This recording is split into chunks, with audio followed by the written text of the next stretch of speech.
Good afternoon, everybody, and we're live. Good afternoon, good afternoon. I know I'm a little late. I'm so sorry for that. Hopefully, you guys were able to find me well. Happy Sunday. If you're just getting here, welcome back to my channel. Thank you so much for tuning in.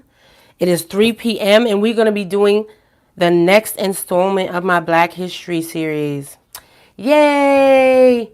So, this week we're going to be I'm introducing an African American artist. He is absolutely wonderful, right? Let me find out what his name is for you guys. If you're new around here, my name is Danielle. I'm the artist behind Creative Girl of Color. Be sure to subscribe. Don't forget to subscribe. Don't forget to hit the bell for all notifications. And welcome. We're about to get started. This is what you're seeing right now is basically a demo that I did last night. I wanted to kind of work out some of the kinks.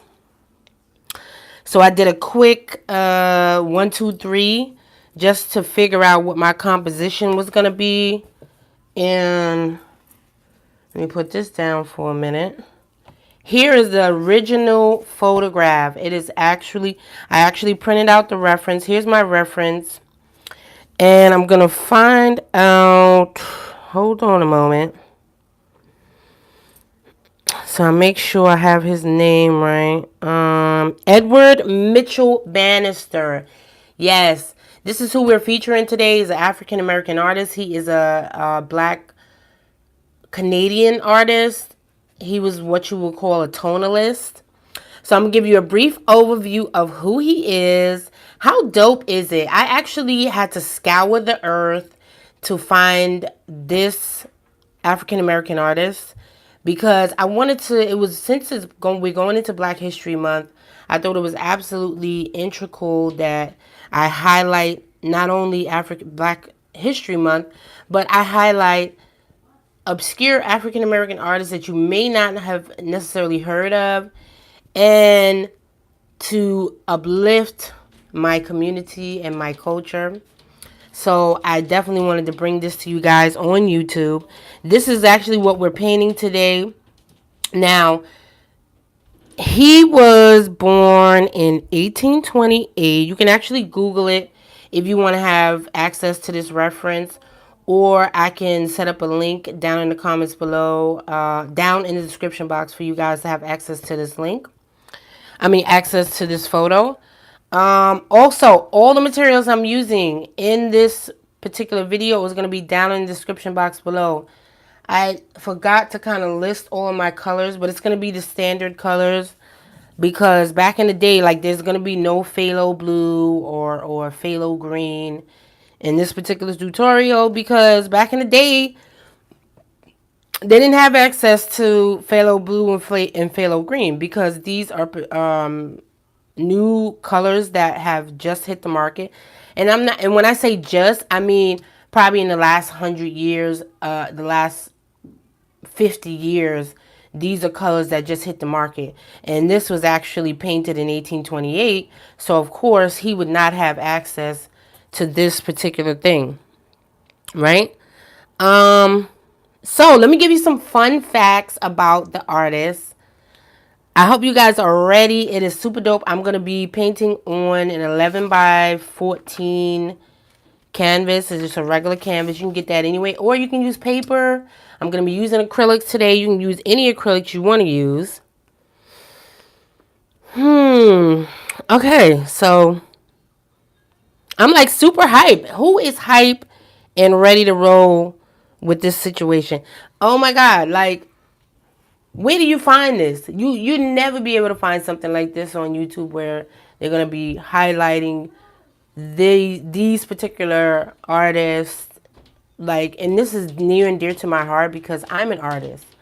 So I would love it if somebody 100 years from now, 200 years from now would like feature my work and pay homage to my work. Like, could you believe it? Like in 1828, like a lot of people were still enslaved. So, especially here in the U.S. So he's a Canadian artist, so they wasn't enslaved over there at that time. But over here in the U.S., a lot of people were still enslaved. So, you know, let me look him up.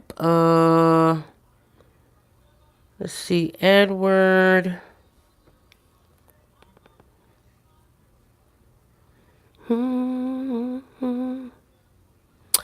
Okay, Edward Mitchell Bannister.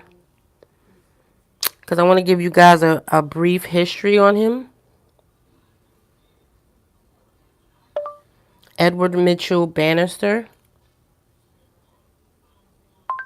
According to Wikipedia, Edward Mitchell Bannister was a black Canadian-American tonalist painter.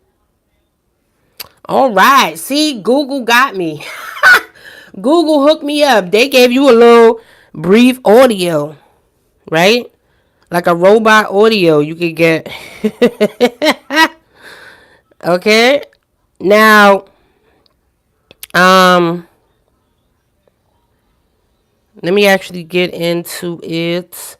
Bear with me, guys. I gotta give you the history. This is an integral part. This is very important so that you can get into the nuances of who this person was. Okay, and we could actually go ahead and read it together. You can actually see a little bit on my screen. Now, in Edward Mitchell Bannister, circa, okay, he was born, well, we don't really know when he was born.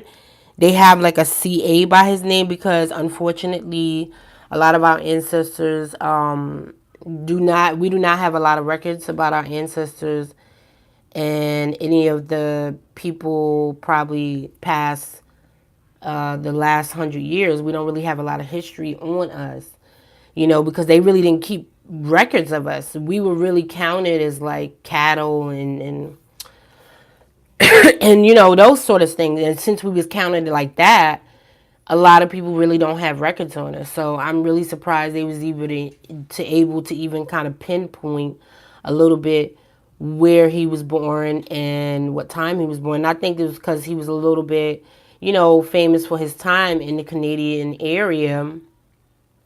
And he also has some paintings, if I'm not mistaken, in a couple of museums. So in case you guys are wondering. Okay, now moving on. He was a black Canadian American tonalist painter. Okay, we're going to have to look up what the tonalist painter is. Okay. Okay. Why did it switch me over to that? Okay. Tonalist. Tonalist was an artistic style that emerged in the 1880s when American artists began to paint landscape forms with an overall tone of colored atmosphere or mist. Okay, so that's like atmosphere is I can't even pronounce it properly. Atmospherist perspective, whatever you want to call it.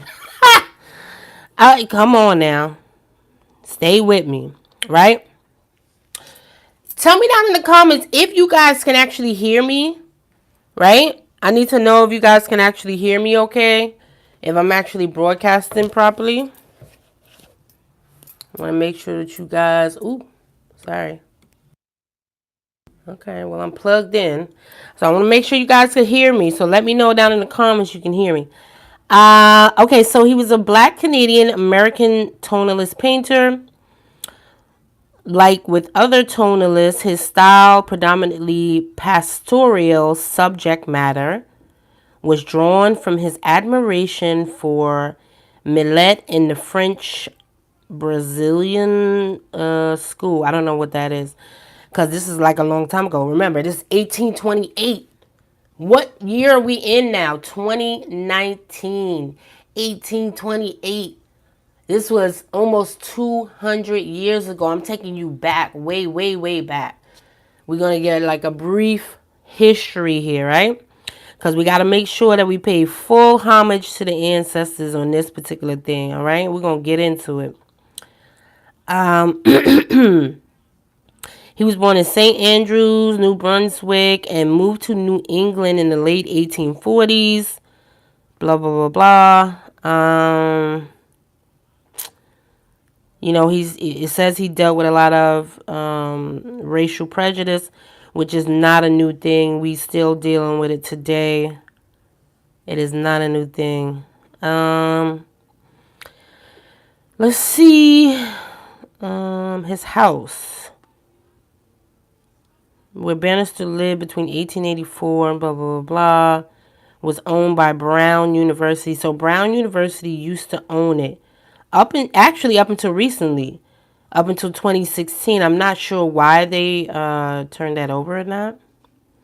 Brown renovated the property and restored it in its original appearance, and it was sold to Professor Jeff Hung as part of the Brown to Brown home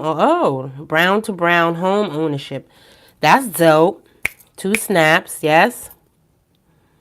All right, so he has a lot of important works. Now, keep in mind that we're not going to be totally accurate to the reference photo because of the fact that basically most paints back in the day were oil paint and they were lead based. We don't have too much lead based oil paint anymore, and this is not going to be in oil, so you won't have to worry about that. Oil has a totally different consistency, it's a totally different medium. It is a totally different way to handle oil, so that's not something you would actually have to worry about in this particular tutorial. So of course things are going to be looking a lot different because the consistency of colors, the way the colors are now, it's totally different. And of course, because this was an oil painting, it's a lot of the oil painting in this reference actually degraded quite a bit, so you could barely see a lot of little details. So we're going to kind of block in like the little nuances. You know what I'm saying? We're going to kind of get it as close as we going to get it, right? Now, some of his stuff are in actual museums, blah, blah, blah, blah, blah, blah. Okay, so he has one, Moon Over Harbor, oil on fiber. And this one is actually in the Smithsonian American Art Museum. So you hear that, guys? You can look, if you are near the Smithsonian, any of the Smithsonian museums, which most of them I think are in DC. I happen to be located in the Baltimore area, so I can actually swing by a Smithsonian. Road trip, right? Who's with me? I can actually swing by a Smithsonian and actually look up this painting and look at this painting, especially for those of you interested in art history, which I definitely am. I can actually look at this painting, you know, we can actually look at it in the museum, which is absolutely dope, from 1868. Now, you guys probably wondering, how can she reproduce this painting? I can reproduce it because it is basically under like I forgot, it's like a law where if the artist or creator, whoever it is, has been deceased for 70 years, 100 years, you can actually reproduce their work, especially for educational purposes. And this is strictly for educational purposes, and this painting is going to actually be hanging in my home, so I'm not going to be, you know, flim-flamming it around. I mean, I could sell it if I wanted to, because it would be at this point within my rights, because it is going to be a reproduction, and I'm letting you guys know it is a reproduction, right? And it's good to know what the laws are in the land, considering copyright law, reproducing people's work, copying people's work, whatever you want to call it. I'm paying homage to a wonderful artist. Now, if you like this sort of content, right, be sure to subscribe. I'm going to be doing this type of thing every week for until probably the end of February, to basically highlight different people, right? Okay, so we got a quick overview. Hopefully you guys have a lot of information at this point on who he is, right? Which is super exciting. And let me go to my page because I want to get on. And let me go to my page. And we don't need any feedback, do we?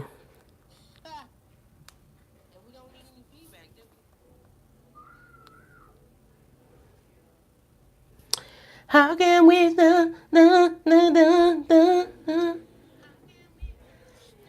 Okay, I can't be singing though, right?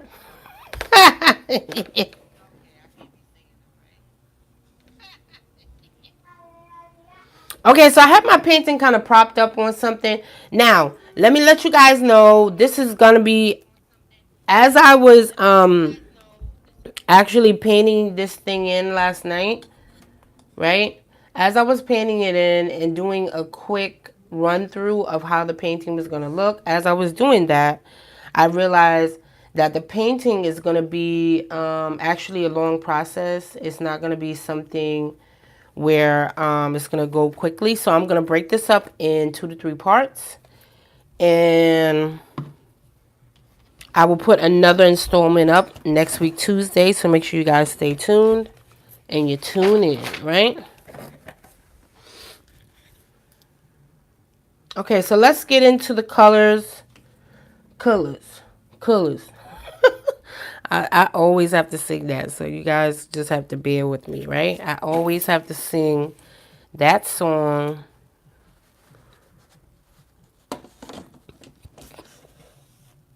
Right? Let me put my water bucket over here. So I got my water bucket. And like I said, I'm not using phthalo blue because those were not common colors back in the day. So I don't need to. I'm going to use mostly what we would call earth colors. So that's going to be that. I'm going to be using mostly earth colors. Right? And I'm actually going to turn my screen a little bit. I feel like I need to turn it a little bit. Okay, yeah. So that's a good angle. All right, now I'm actually put out my colors, and then I'm gonna show you guys really quickly what I have going on. That's Diox Purple. I'm just gonna read it off. Ultramarine Blue. And I'm actually going to get a lot of ultramarine blue out. Ultramarine blue is actually considered to be a cool blue. And you can put it in a lot of skies. And it just happens to be, I'm going to put it in the sky. Yes?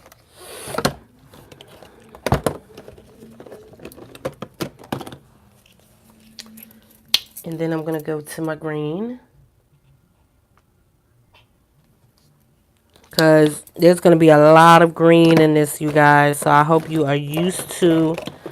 If you guys are not really familiar with color theory, and I'm putting out a lot of yellow, cadmium yellow. I'm using a lot of cadmium yellow, a lot of yellows. I'm getting all the yellows out. Yellow, Naples yellow. So as I said, I'm gonna break this up into parts. Oh, we got a lot of. So you want to put out a lot of ultramarine blue as well as a lot of yellow, cadmium yellow in particular, as well as.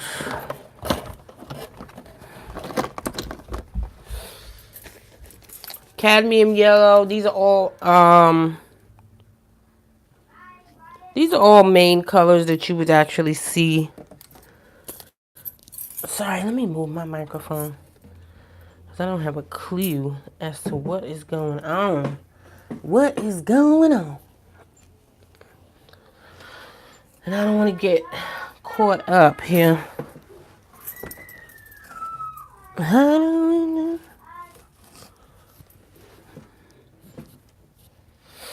Mm-hmm. Ooh. And I actually lost my cat. And yellow ochre. Lots of yellow ochre, guys. I'm putting out a pound of yellow ochre.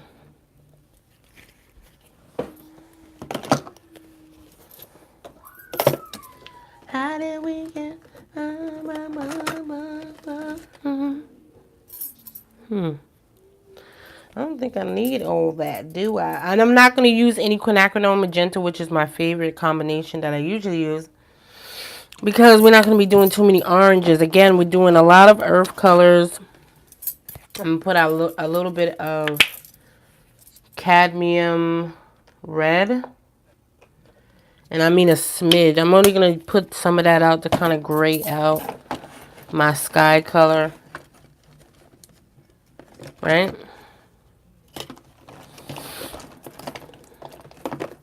So how's everybody doing out there tonight?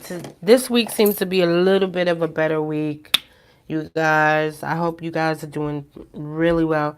I'm also going to put out burnt sienna. I'm going to put out a lot of burnt sienna. Now, again, these colors are not necessarily historically accurate because you don't always know what they used back then, and it was oil paint, so they're going to have a different combination of colors. So I'm going to try to get it as close as I can get it. I know yellow ochre is a historically very old color. It's like one of the very first colors that they kind of used back in the day. So that's basically something that you can actually utilize. You can be comfortable in that, as well as alizarin crimson. And I know they have like a French ultramarine. I think that's kind of an old color also. But other than that, I'm going to get it as close as I can get it. I think I pretty much have a lot of my earth colors out the way I want it. Now I have the different yellows out because that's going to give me the different greens that I need. As well as I have some burnt umber. No, I didn't actually put out burnt umber. Oh, no, that's... Oh. Yes, and I want a little black. Very low black. Why? Because sap green. I should probably do a video on greens. I really should. Sap green has a little bit of black in it. I don't know why. I think they kind of used ivory black a lot back in the day. So that's why. So I'm going to put very little black out to give me my darker value here. And I'm still looking for my burnt umber. My burnt umber, peeps. And I have some zinc white out, which back in the day, they didn't use zinc white. What they did is they used like a transparent white, which was more like a lead white or a flake white. That's what they used in the 1800s. But, yeah.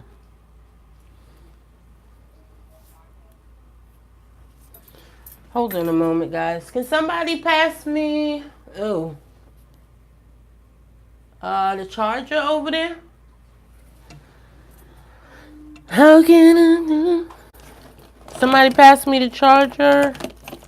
Any chargers in the house? Alright, and I got some burnt umber here, guys. Burnt umber. And I actually don't have enough of that.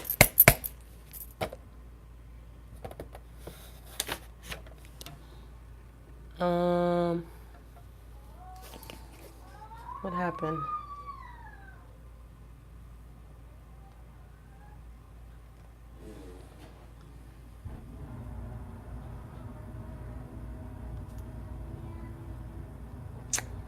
Did we freeze up, peeps? Yep, I think we froze up.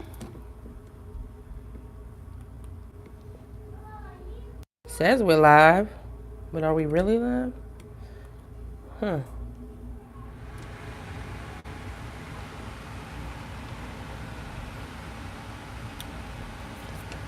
Okay.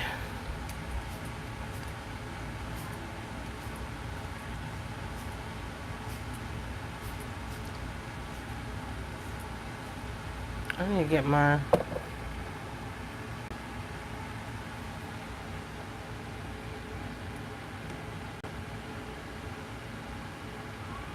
Okay, I'm not quite sure what happened.